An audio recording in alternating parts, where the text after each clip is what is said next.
Allez, c'est parti pour une nouvelle émission de Devant le match. Bonjour à tous et bienvenue sur RIG 90.7 à Blanquefort. J'espère que vous allez bien. Nous, on est en forme une nouvelle fois pour vous présenter cette émission. Et cette émission, elle a une odeur particulière. Elle a quelque chose de Ligue des Champions parce que ce soir, on a un invité exceptionnel sur les coups de 20h. Un joueur qui a juste joué contre Cristiano Ronaldo, Harry Kane, qui a pris un triplé d'ailleurs de Harry Kane cette semaine. On en reparlera. Donc voilà, on a Michael Poté qui nous appelle à 20h. Donc restez avec nous. Avec nous également, on a un invité plateau, Bernie. Je vais te laisser le présenter. Donc bonjour à toi déjà, Bernie. Salut, capitaine. Bonjour à tous. Ça va ? Ça va. T'as vu, j'ai le brassard de capitaine ici, Patoche.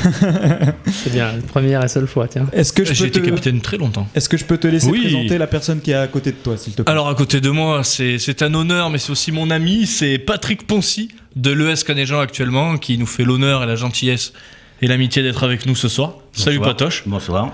Donc Patrick, moi je vais l'appeler Patoche parce que j'arrive pas à t'appeler Patrick. Oui, je sais bien, tu te présenteras là dès qu'on a fait le tour des chroniqueurs, bien un sûr, petit peu ton parcours du Red Star jusqu'à l'ES Canéjan et après on attaque le vif du sujet avec ta grande expérience sur les coachs. C'est ça, puisqu'il y aura également un débat sur les coachs. Avec le licenciement de Ancelotti, on vous parlera un petit peu du rôle que peut avoir un coach dans une équipe. Est-ce que c'est le vrai capitaine ou pas ? C'est dans quelques minutes, on commence le débat. Histoire que moi je puisse avoir le temps de présenter mes autres chroniqueurs, puisqu'on est nombreux autour de la table ce soir.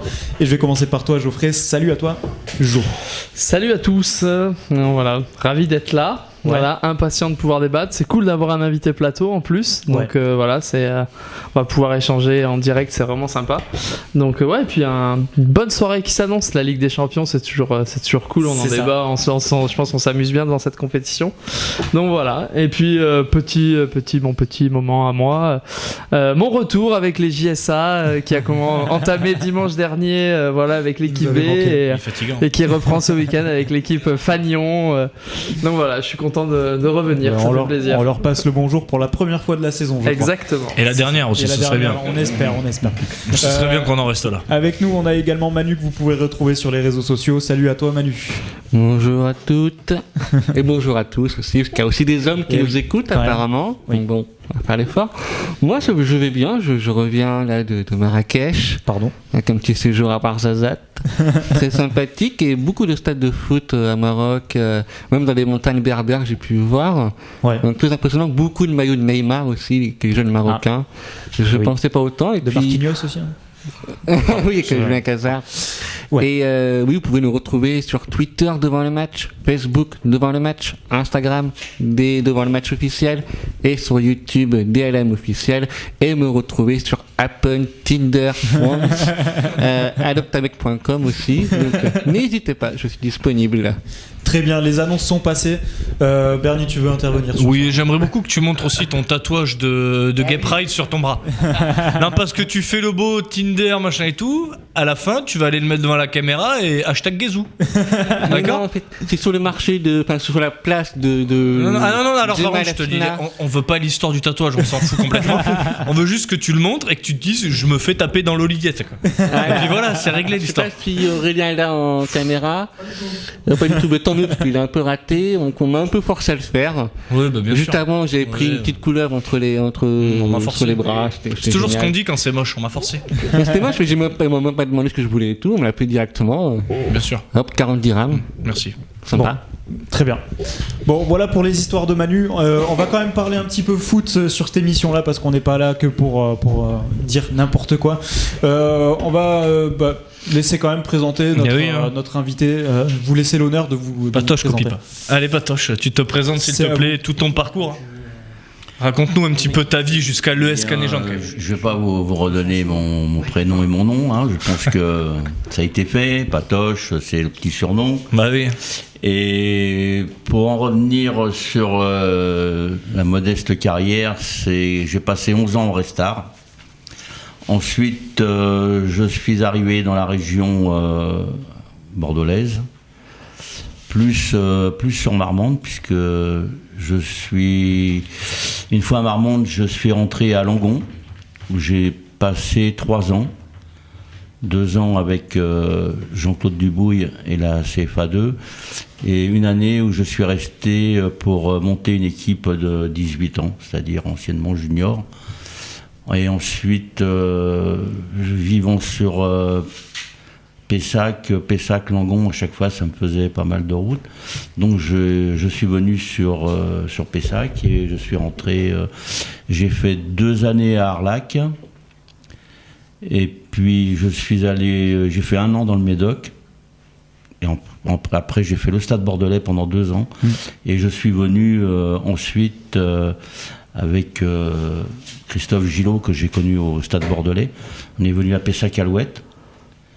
Et de Pessac-Alouette, je suis venu ensuite. Beau parcours quand même, ça fait. Ça fait quelques un livres. petit globe-trotteur. C'est un bel itinéraire. Et ensuite, je suis maintenant à Canéjan. J'entame ma 5e année, où je pense que je finirai à Canéjan.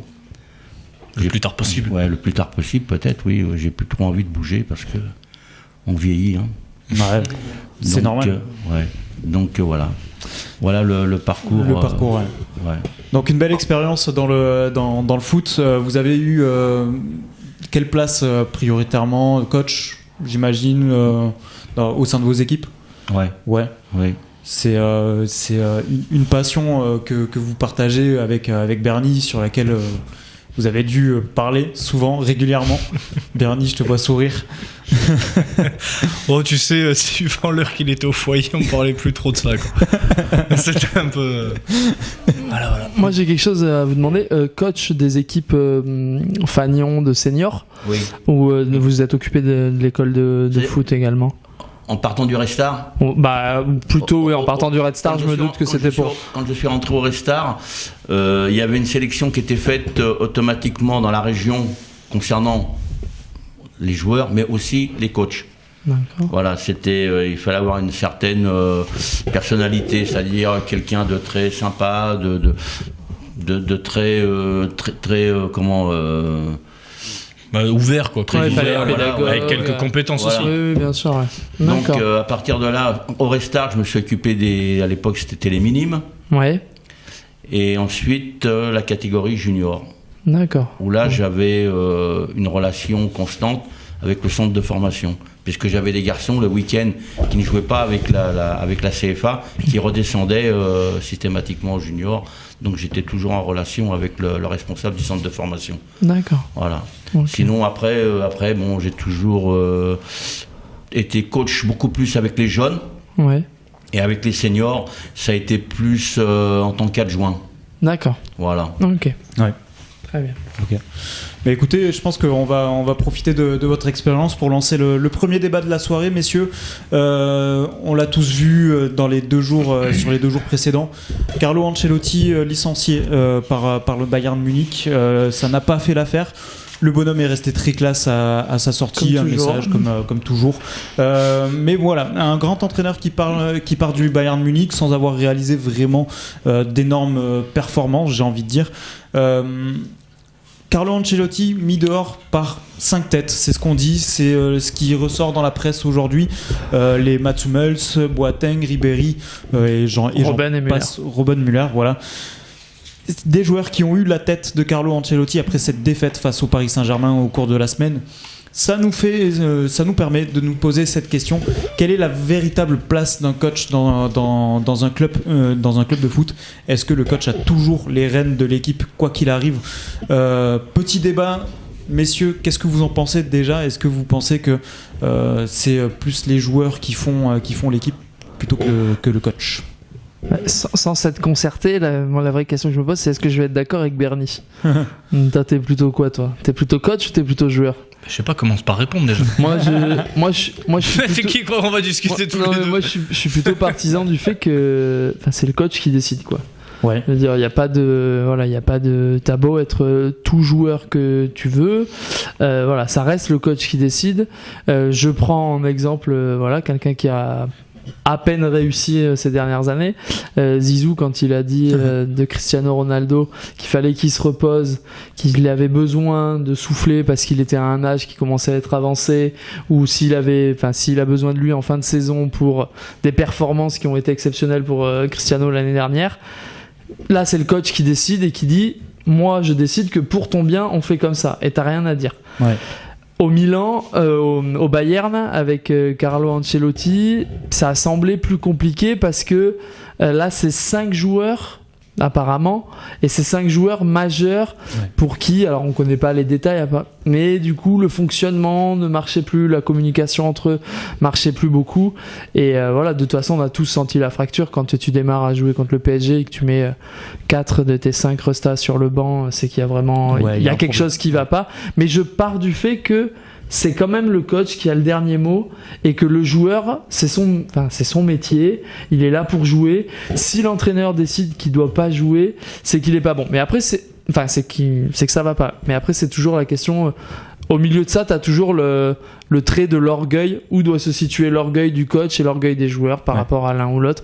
Moi, je sais que ça m'est souvent arrivé de fermer ma gueule auprès d'un coach alors que j'avais envie de lui dire merde, et que voilà, j'imagine que dans le milieu professionnel, ça doit pas toujours se passer comme ça. Oui, bien sûr. Du coup, c'est ce qui peut... Il y a des fois où il y a des groupes qui prennent le pouvoir, qui prennent le dessus par rapport à un coach, et c'est ce qui est en train de se passer au Bayern de Munich, et c'est pour ça que... Moi, j'ai du mal à avaler ça. C'est-à-dire que de savoir qu'un groupe de joueurs, aussi influent soit-il, hein, parce qu'on parle quand même, il y a quand même 2 champions du monde, voilà, Robben qui est au Bayern, c'est une légende, Ribéry pareil, on n'en parle pas, même 3 champions du monde d'ailleurs. On parle quand même d'un groupe de joueurs, c'est pas 5 remplaçants, voilà, c'est pas Renato Sanchez l'année dernière et tout ça, c'est vraiment des gens importants. Donc voilà, on connaîtra la suite sûrement un peu plus tard, les dénouements un peu plus tard, les langues vont se délier, ça c'est une certitude, mais moi je pars du fait que sur un terrain en tout cas, et sur le terrain d'entraînement, ce que coach veut, joueur le fait, quoi. Il n'y a pas d'autre débat, et pour moi c'est le meilleur fonctionnement pour que l'équipe tourne bien. Bien sûr. Bernie, peut-être une réaction pour dans ce débat. C'est un Patoche qui est dans le cœur du sujet. Tu réponds à ces conneries ou... Non, c'est pas des conneries, là, il a raison, mais c'est tellement, le niveau professionnel est tellement bizarre, et puis on dit que c'est business, c'est vrai que c'est business. On peut pas aller voir ce qui se passe vraiment dans les clubs, quoi. Mais alors, à moins d'y travailler dans ces clubs. Après, le cas Ancelotti, c'est quand même quelqu'un qui a fait ses preuves. C'est quand même je pense, un grand entraîneur. Et là, tu nous dis que apparemment, c'est des joueurs majeurs qui ont mis Ancelotti un peu à la porte. Mais ces garçons, ils ont quel âge? Ils ont Ribéry, il a 37 ans, je crois. Un peu moins peut-être. Ils sont plus sur la fin, à part Alaba et Hummels. Voilà. Ils sont plus sur la fin.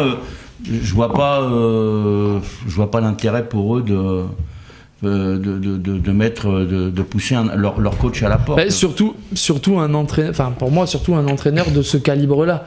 Comme vous disiez, Ancelotti, c'est pas un perdreau de l'année, quoi. Je veux dire, c'est le plus titré en Europe. Par hasard, voilà, je viens de tomber. C'est l'entraîneur le plus titré d'Europe. C'est 3 Ligues des Champions en tant qu'entraîneur, 2 Ligues des Champions en tant que joueur. Le mec, il a quand même managé quelques petits joueurs, voilà, que ce soit au Real, que ce soit au Milan. Donc du coup, c'est vrai que il doit y avoir. C'est pour ça que je parlais d'orgueil tout à l'heure. Il y a quelque chose qui a dû péter entre eux, et effectivement, tant qu'on n'est pas au sein même du club, on peut pas savoir ce qui s'est passé. Donc là-dessus, ce sera difficile. Après, moi, c'est vrai que je suis parti du fait que pour moi, l'entraîneur décide. Il a un relais sur le terrain, c'est son capitaine. On peut avoir 2-3 cadres et tout ça, mais déjà 5 joueurs, je trouve que ça fait beaucoup. Ça ouvre d'autres possibilités. Donc, moi, je suis pas fan du fait que les joueurs veuillent décider ce qui se passe sur le terrain. Je suis pas partisan de ça. Bernie. Alors sur le fond, je suis d'accord avec toi, un entraîneur doit toujours avoir la main mise, mais comme il a très bien dit Patoche, c'est du foot business. Donc malheureusement, ce que veut le joueur il l'aura. Et il y a eu énormément d'exemples de ça. Et là vraiment, Patoche, les cadres gueulent parce que Ribéry, il joue beaucoup moins qu'avant. Après, il est aussi moins performant. Mais là, ça rejoint ce que dit Geoffrey, c'est l'orgueil. Les gens se voient peut-être pas vieillir. Robben, Ribéry, Hummels, tu peux dire ce que tu veux, il a quand même 30 ans maintenant. C'est pas vieux, mais dans une défense où il veut de la vivacité, Ancelotti, il a pas forcément sa place. Et là vraiment, c'est beaucoup d'orgueil. Et tu vois, Geoffrey, j'ai noté quelques exemples où les joueurs ils ont renversé le coach mais facilement. Déjà Laurent Blanc, Thiago Silva y allait chialer, Verratti allait chialer, Thiago Motta allait chialer. Laurent Blanc il prolonge 2 mois avant, ils viennent chialer, virer. Ils se sont servis de l'excuse de la Ligue des Champions, mais dans ce cas-là, Emery aurait dû sauter l'an dernier. Il y a eu, après, tu peux voir déjà l'exemple qui marquera, je pense, énormément de générations. Tu as l'équipe de France en Afrique du Sud. Ouais. Alors c'est une sélection, mais les mecs, ils ont dit non, on va pas jouer. Tout sélectionneur que tu es, et bien, fédération, tout le monde y est passé. Ouais, on joue pas. Grève dans le bus. Donc tu vois, c'est arrivé. Au Barça, Luis Enrique, il s'est embrouillé avec Messi. Fin de saison, allez, tu dégages. Attention, je dis pas que ça n'arrive pas. Non, mais je dis pas que ça arrive pas, mais le problème, c'est que c'est une réalité. Si là, demain, Neymar, il va voir je sais plus comment il s'appelle, Nasser El Khelaifi, il lui dit écoute, Emery, c'est une pipe, j'en veux plus. Emery, dégage. Parce que Neymar, il a le pouvoir. Neymar, ils ont balancé 220 millions d'euros, c'est un produit marketing. Ils en ont rien à branler de ses dribbles contre Amiens. C'est bien, il a gagné contre le Bayern Munich en poule. C'est une poule. On s'en fout. Tu vois, c'est une poule. Tu finis premier ou deuxième. Maintenant, en Ligue des Champions, ça veut plus rien dire. On regarde Benfica, ils se sont fait taper 5-0 par balle. Donc, tu vois, tu sais même pas sur qui vaut mieux tomber. Mais c'est que les joueurs ont pris le pouvoir. Et malheureusement, à cause du foot business, des millions d'euros, des millions, pour pas dire des milliards, qui naviguent partout, les joueurs à gros potentiel financier auront malheureusement toujours le pouvoir maintenant. Et c'est malheureux parce que moi, je suis d'accord avec toi. Le coach, il doit poser ses burnes. Il peut lui dire Ronaldo, ça a marché parce que Zidane a été adjoint d'Ancelotti 2 ans. Il était au club, c'est une institution au club. Il allait parler avec eux quand il était même avec la réserve. C'est autre chose. Là, Ancelotti, il est arrivé, entre guillemets, là, pour ces cadres-là. Pour Ribéry, dans la tête à Ribéry et de Robben, je peux facilement penser qu'ils ont dû se dire attends, nous, on est des institutions au Bayern. C'est pas toi, Carlo Ancelotti, même avec ton palmarès. Parce que les joueurs, maintenant, ils en ont plus rien à foutre du palmarès des gens. Que ce soit en centre de formation, et c'est d'autant plus vrai que Ribéry, je pense que Ribéry il n'en a rien à caguer d'Ancelotti de son palmarès. Méfie-toi parce que je sais que je sais plus qui c'est qui disait ça, que du coup maintenant quand t'as un nouvel entraîneur, les jeunes ce qu'ils font c'est qu'ils regardent leur portable, ils regardent le nom de l'entraîneur, tiens qu'est-ce qu'il a fait lui, il a fait ci, il a fait ça, bon ben très bien, il peut m'entraîner. Mais parce s'il a rien fait, bon ben c'est un loser, c'est un tocard, je vais pas l'écouter. Mais parce que c'est cool de regarder ça et de te dire à tes potes tiens j'ai Ancelotti, il a gagné 3 Ligues des Champions, c'est cool. Mais le joueur, si Ancelotti lui dit t'es sur le banc là, et là c'est Ribéry là, ils sont en fin de carrière, les mecs c'est l'orgueil. Je dis on en a rien à caguer, nous on est plus important que toi. Je vais essayer de te présenter ça du coup moi autrement. Parce que là, on parle d'un. Je pense que Carlo Ancelotti, c'est quelqu'un de. Enfin voilà, de posé, plutôt souple. Il a pas l'air de quelqu'un qui va au clash et tout ça. Est-ce que si c'est Mourinho au Bayern, est-ce que Ribéry, Robben, Hummels et Boateng, ils vont pas jouer avec les moins de 17 ? Mais après, parce que tu m'as pas laissé finir et tu sais pourquoi ? Parce que la direction, elle ne suit pas le coach. Et c'est le plus grand des problèmes. Du coup, parce que là, Rummenigge, il allait dans le sens des joueurs. Donc là, du coup, on change carrément. Du coup, là, le débat prend une autre mais on le change pas, ça en fait partie. Si ta direction, elle t'appuie pas, c'est mort pour toi. Voilà. C'est mort. Mais c'est pour et le problème, c'est que vu qu'il y a trop d'argent, la direction, il va faire quoi ? Tu crois que là, tu vois, pour l'exemple le plus marquant du PSG, puisque Patoche en plus est fan du PSG, si Emery et Neymar, ils sont en conflit. Le président qui a mis 220 millions. Ah oui, non, mais ça. Tu crois qu'il va faire quoi ? Il va prendre le parti du joueur, il va dire à Neymar bon, écoute, tu vas aller t'entraîner avec la CFA. On est tous d'accord pour dire que Nasser, il préfère payer 220 millions. Non, mais il préfère payer 220 millions Neymar que 20 millions Laurent Blanc, son licenciement. Ça, non, mais Nasser ou un autre. Ou là, regarde Rummenigge. T'as Boateng, Alaba, j'ai pas le 5ème. Non, c'est Boateng, Hummels, Alaba, Robben, Ribéry. Non, pas Alaba, Müller. Ah, Müller. Non, Alaba, c'est un super joueur. Il est autrichien. Donc, centre des conflits. Non, mais donc tu vois, les 5 ils y vont. Ils représentent l'institution Bayern. Rummenigge, il a le Bayern Munich dans le sang. Il se dit ouais, tu touches à l'image de mon Bayern en les mettant sur le banc. En plus, il a pas de bol, il prend 3-0. Alors que le match, quand tu regardes le match, c'est un peu sévère, mais autre débat. Donc voilà, c'est l'institution Bayern. C'est que la direction, si elle suit pas son entraîneur, et ça c'est pareil dans le foot amateur, si ton président il te suit pas, tu peux même aller le clampin, il va te le faire virer. Et c'est comme ça. Et je dis pas que c'est logique, je dis pas que j'aime ça, mais malheureusement, et là en pro, t'as tellement d'argent. Neymar, il n'est pas considéré comme Neymar, le joueur de foot. Il est considéré comme une plus-value, une image au Brésil, de l'oseille de partout dans le maillot. monde. Donc c'est pour ça. Maintenant, les coachs n'auront plus la main sur leur groupe. Ouais. À cause du foot business. Est-ce que ça vous est arrivé, vous, dans votre carrière, qu'il y a un groupe qui se retourne un peu contre, peut-être pas contre vous personnellement, ou contre un coach Patoche, c'est arrivé ou pas adjoint, ou... Non, jamais connu ça. Enfin, Pessac, c'est pas arrivé vite fait. C'est arrivé, oui, c'est arrivé à Gilo. Pessac avec. Mais tu vois. Oui, c'est arrivé à Pessac avec Christophe, mais bon. On dira pas les noms de ceux qui ont. Mais Non, tu vois, non, il y a eu mais un mini non, putsch non. et ça a marché. Mais voilà, parce que. C'était plus ou moins les emblématiques à l'époque. C'est voilà, c'était moi je peux l'expliquer en gros, c'est-à-dire qu'il y a eu des nouveaux joueurs qui sont arrivés. Il y avait un groupe qui existait déjà, et c'est le groupe qui existait déjà qui a un peu mis un peu la cisanie. Ouais. Et c'était comme ça, alors que Bah après, ceux qui arrivaient, c'est comme dans tous les clubs, les gars ils viennent jouer. Oui, mais après c'était le même principe, tu vois. C'est donc que les nouveaux qui sont arrivés ont pris la place des autres. Ça se voyait en plus. Les ça. anciens sont partis sur le banc ou en équipe 2, ça a pas plu, donc après c'est facile de dire mais les entraînements sont nuls, le coach est con, le machin, et puis tu vas voir ton président, t'es un petit du club de 15 ans, donc là Muller c'est ça. Encore faut-il que les résultats ne suivent pas. Si les résultats suivent et que tu réussis, regarde le tu Bayern, peux dire bien ce que sûr. tu... Ah, moi, Troisième en Bundesliga, il m'est arrivé exactement à la 3 même points. chose. Il nous est arrivé exactement la même chose dans notre club, où on sort d'une saison où on fait meilleure défense de PL, on est champion de PL, on monte en PH pour la première fois de l'histoire du club. L'année suivante, on se retrouve avec des super joueurs qui sont bien meilleurs que nous, mais qui malheureusement qu'on ne voit pas à l'entraînement, qui sont titulaires le dimanche. Du coup, nous, certains joueurs effectivement du club, on fait la gueule une fois, 2 fois, 3 fois. À la 4e fois, on en parle à l'entraîneur. Et si l'entraîneur n'a pas tenu et au final lui a voulu abandonner et voilà machin, c'est aussi parce que on prenait branlée sur branlée tous les week-ends et que du coup, quand t'as sur les 6 nouveaux ou 7 nouveaux qui étaient censés rejoindre l'équipe, t'en avais que 3 qui venaient s'entraîner, voire 3, je suis bien gentil. Là, c'est pas pareil. C'est différent. Il faut aussi que les résultats suivent. Je pense que si le Bayern sur l'ensemble du match, certes on en parlait tout à l'heure, le 3-0 est peut-être un peu sévère. Si le Bayern revient avec le match nul, est-ce que Carlo Ancelotti se fait virer ? Oui, parce qu'il y a déjà eu il y avait déjà des prémices. Ouais, c'est ça. Il y avait déjà eu des débrouilles avec Ribéry il y a quelques temps. Au début, il y a eu des brouilles au tout début quasiment. Oui, avec Robben, Müller. Même avec Robben. Après, il y a eu Robben au milieu. Ça lui pendait au nez. Je pense qu'il est pas fou, il devait s'en douter. Après, là, c'est juste l'excuse, hein, le 3-0. Ouais, parce que en championnat, t'es à 3 points du Dortmund premier. C'est bon, t'as fait même pas 10 journées de championnat, t'es qu'à 3 points du leader. Tu sais très bien que tu vas leur mettre une rouste à Dortmund. Ouais. En Ligue des Champions, t'es pas largué, c'est qu'un match de poule.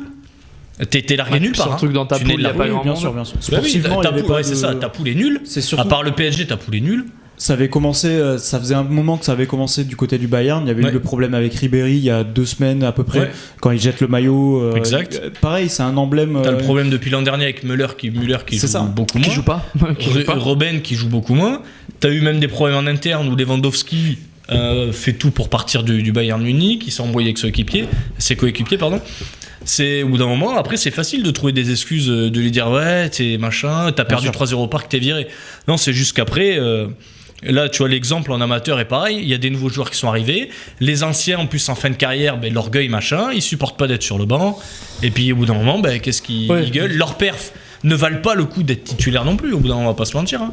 Et puis, c'est-à-dire qu'au niveau professionnel, le coach n'a aucune relation avec les joueurs. Ça a toujours existé. Enfin, moi, je l'ai toujours vu. C'est-à-dire qu'un joueur, s'il a envie de se plaindre, il va aller voir l'adjoint.